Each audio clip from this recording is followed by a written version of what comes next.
There are places on Earth designed to be invisible, not just hidden but erased from possibility itself, deep beneath Iran's mountain ranges, where entire tunnel cities snake through stone like veins in a buried giant. A secret civilization of war was built in silence. For years, those underground labyrinths were described as untouchable, immune to anything short of nuclear annihilation, a fortress system so deep and so dispersed that even the most advanced intelligence agencies treated them as a nightmare they could not fully map. Inside them sat the core of Iran's strategic identity. Thousands of ballistic missiles stacked in long cavern halls, aligned like silent verdicts waiting for a moment of release. Weapons capable of striking across borders, across capitals, across entire regions in a matter of minutes. This was not just military infrastructure, it was psychological warfare carved into stone, a message to the world that any strike against Iran would trigger retaliation on a scale no defense system could fully stop. And for decades, that belief held until the night the assumptions collapsed. The operation began with no announcement, no warning, no visible escalation that would signal what was coming. Just a shift in the invisible geometry of airspace, the quiet movement of assets across continents, and the deployment of something designed specifically for the kind of target Iran believed could never be reached. The aircraft was the B-2 Spirit, a platform engineered not for presence, but for absence, radar absorbing, heat minimizing, electronically silent, a ghost crafted from composite materials and classified design logic, built to pass through the most defended airspace on Earth without leaving a signature behind. On the surface, it was just another night in the region, but beneath that calm, an unprecedented chain of penetration had already begun. The mission did not rely on speed or force in the traditional sense. It relied on inevitability. Every layer of Iran's defense network, radar grids, interceptor batteries, early warning systems was designed to detect threats that behave like conventional aircraft or missiles. The B-2 did not behave like either. It behaved like a gap in reality. As it crossed into contested airspace, escort suppression elements reportedly dismantled what remained of detection capability, creating corridors of blindness through which the bombers advanced undisturbed. Deep inside Iran's command structure, the first signs of something wrong were not alarms, they were absences.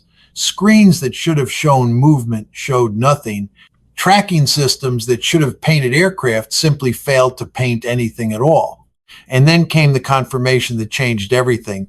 Multiple stealth penetrations had already reached release positions over critical underground sites.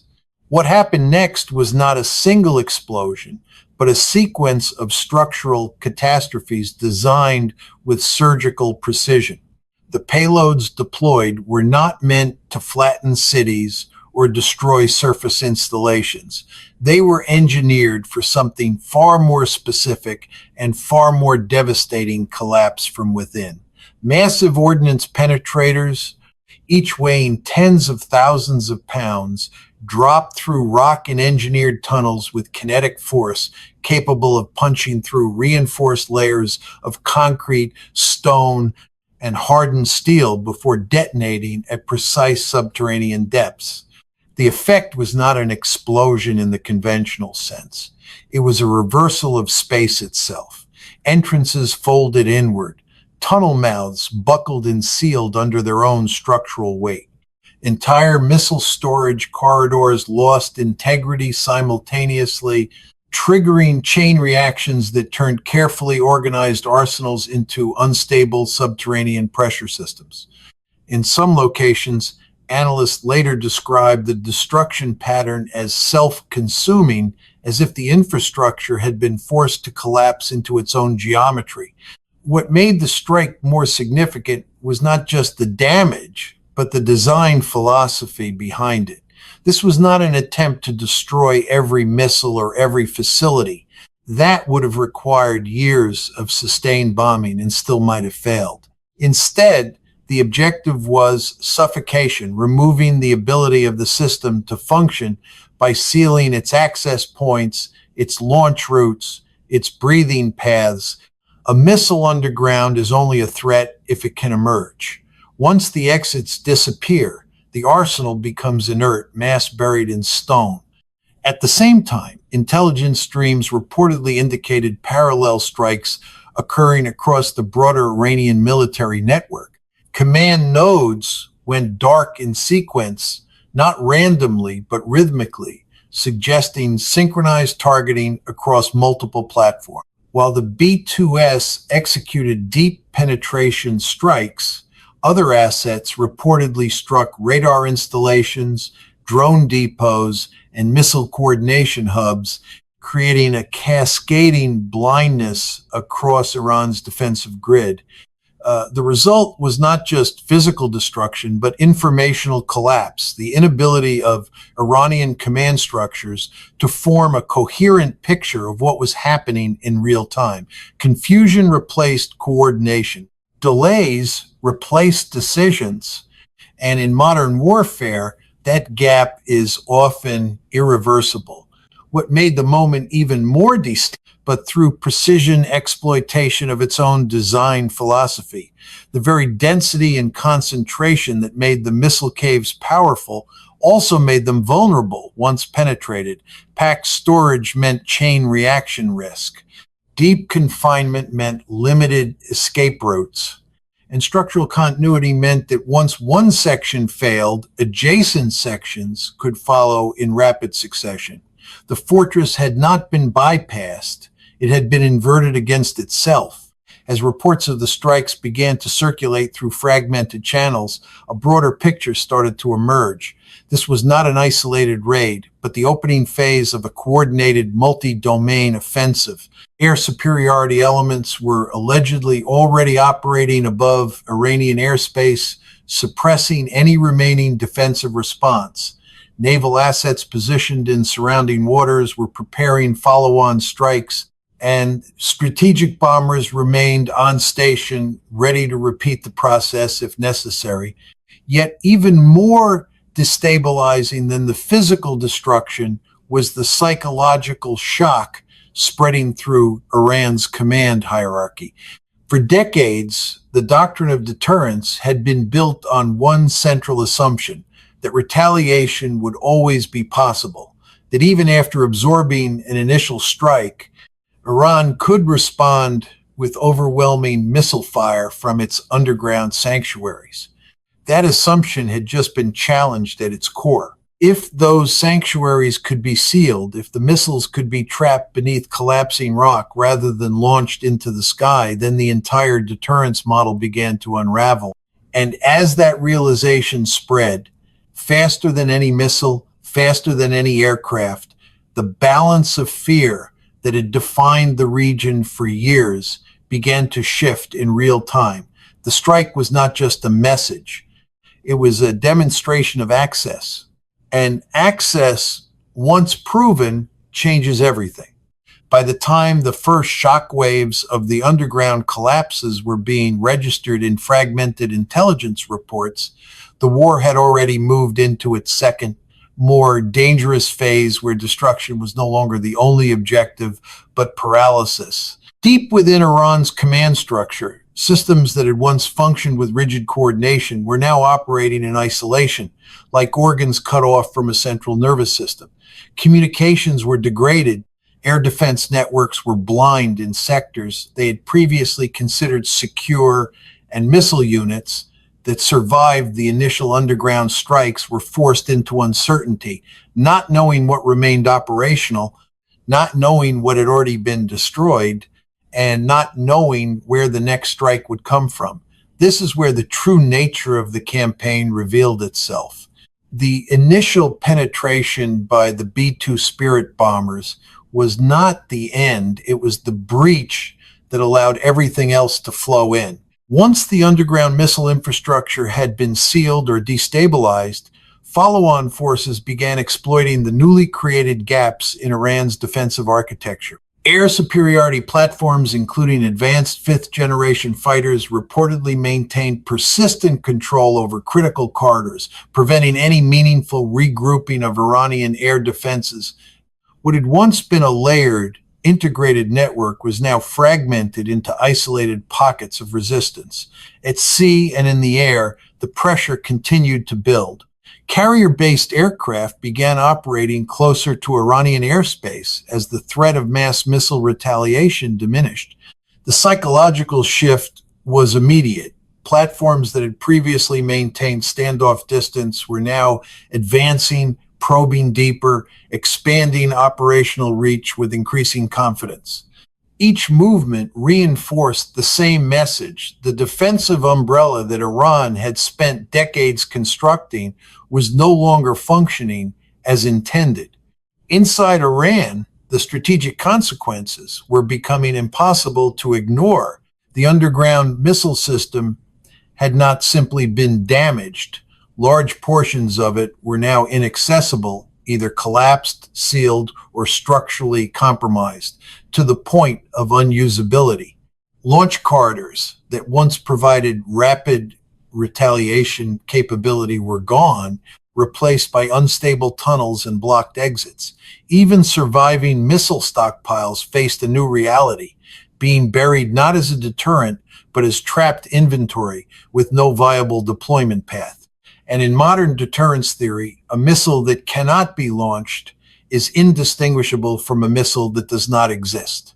As this reality set in, Iran's remaining military assets shifted toward desperation-driven responses.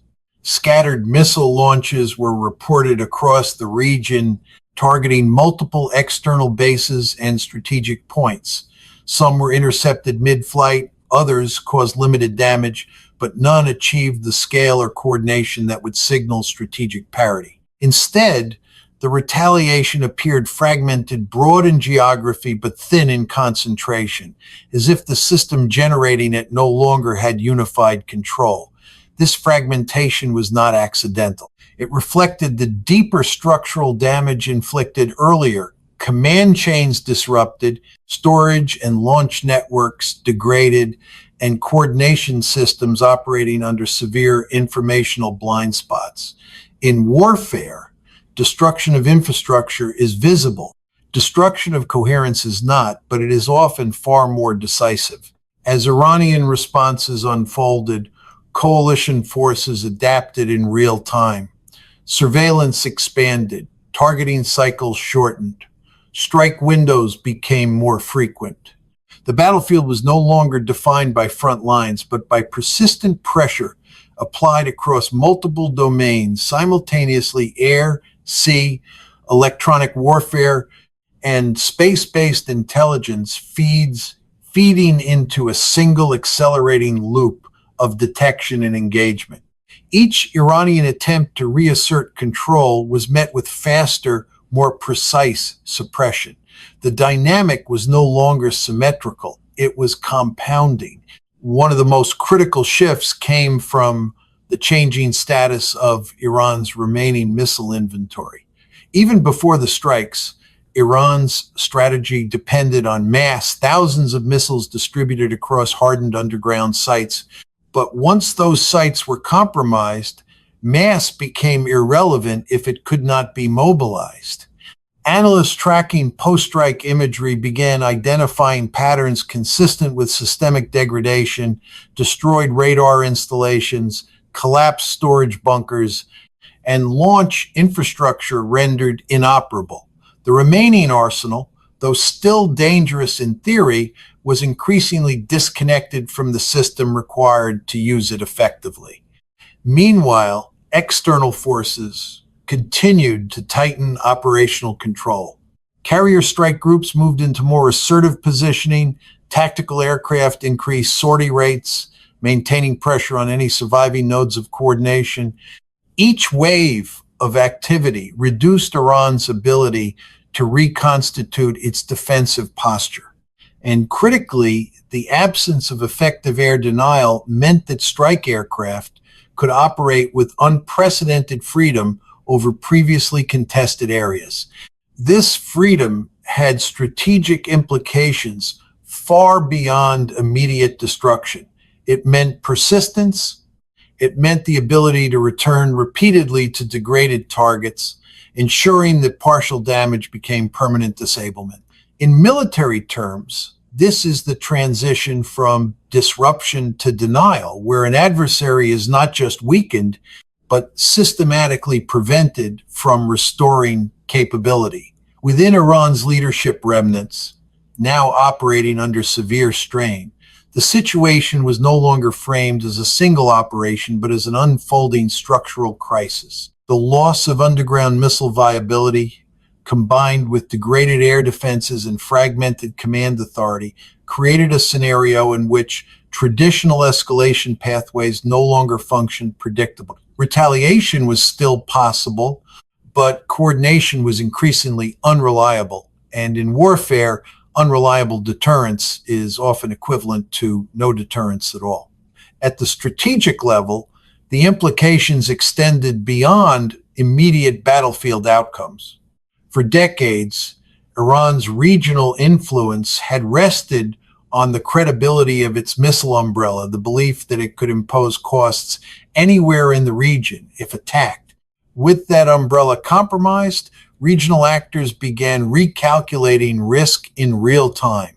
Military planners, allied forces, and adversaries alike were forced to reassess assumptions that had remained stable for years. The psychological layer of deterrence, once as important as the physical arsenal itself, was eroding faster than it could be rebuilt. And through it all, the B-2 strikes remained the defining reference point, not because they were the only factor in the campaign, but because they represented the moment the equation changed irreversibly, the moment when protected infrastructure was shown to be penetrable, the moment when underground deterrence was shown to be containable, and the moment when the balance between threat and response shifted into a new configuration that Iran had not previously experienced.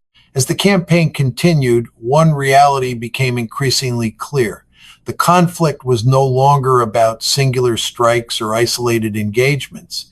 It had evolved into a systemic degradation of capability, where each layer of Iran's military structure was being tested, pressured, and eroded in sequence. And once that process begins at scale, it rarely reverses quickly.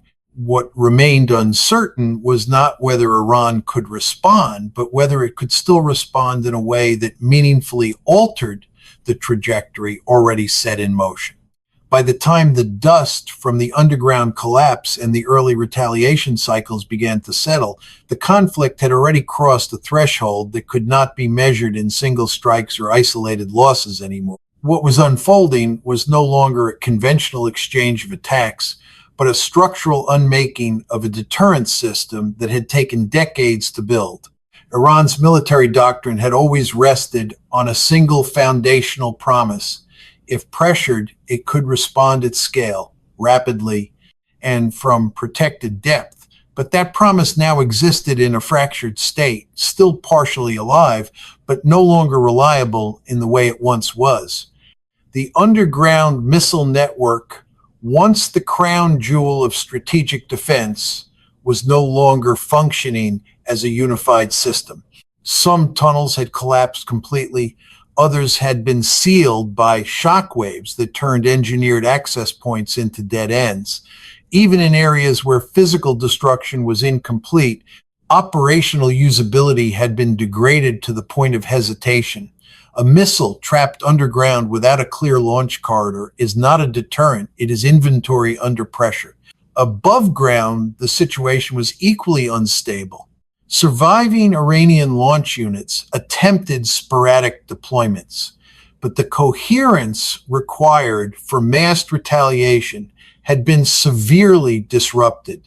Instead of synchronized salvos, the response patterns appeared fragmented and uneven, reflecting a command structure struggling to maintain situational awareness under continuous pressure. Each attempt to regroup was met with renewed surveillance, faster targeting cycles, and sustained aerial dominance enforced by coalition air power operating with increasing confidence in contested airspace. At the center of this shift remained the presence of advanced strategic platforms, particularly the stealth bomber architecture, that had already proven capable of penetrating Iran's most defended zones. The role of the B-2 Spirit was no longer limited to the initial breach. It had become symbolic of a broader operational reality that no layer of Iranian defense, no matter how deep or reinforced, could be assumed immune. That realization reshaped the entire tempo of the conflict. Once defensive certainty is broken, offensive planning no longer needs to account for static assumptions. It becomes dynamic, iterative, and persistent.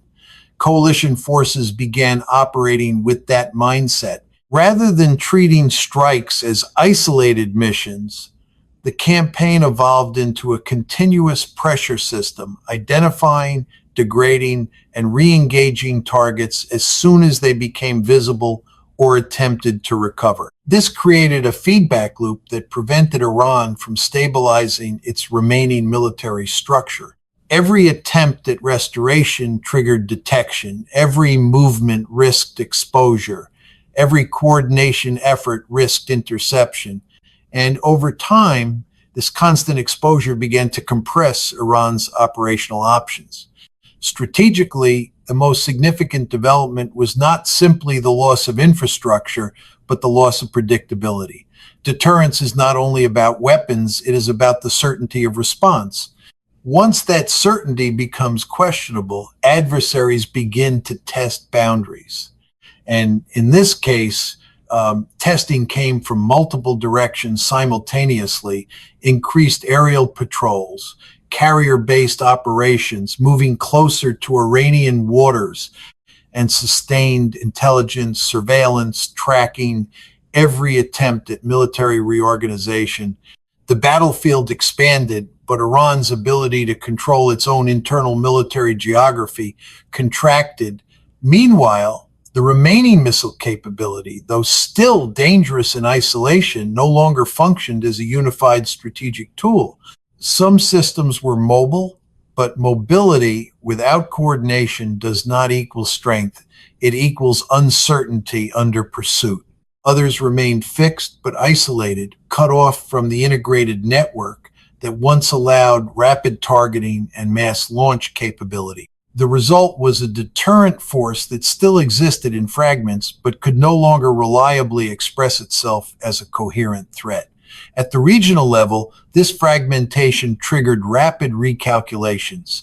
Military bases that once operated under constant threat awareness began adjusting posture as the likelihood of large-scale coordinated missile retaliation diminished. Naval groups, previously held at safer distances, began repositioning closer to operational theaters. Air operations intensified, no longer constrained by the same defensive assumptions that had shaped planning for years.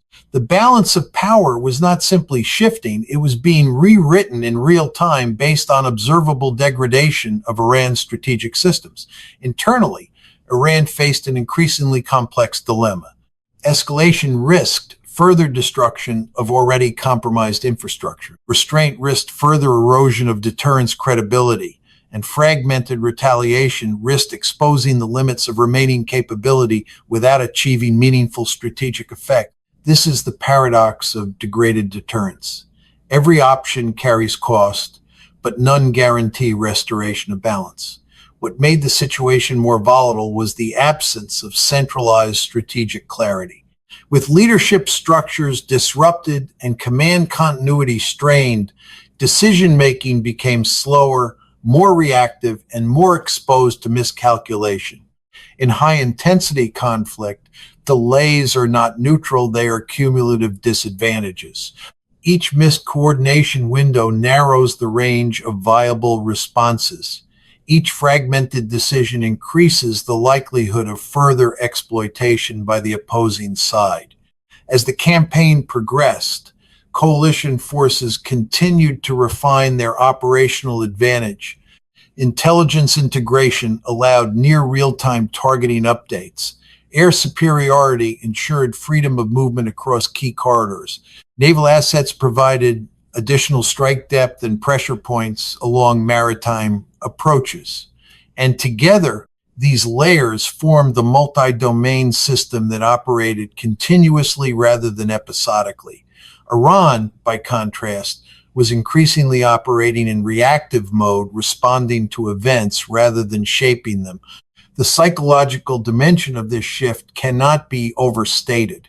For decades, Iran's strategic posture relied on the perception of inevitable retaliation.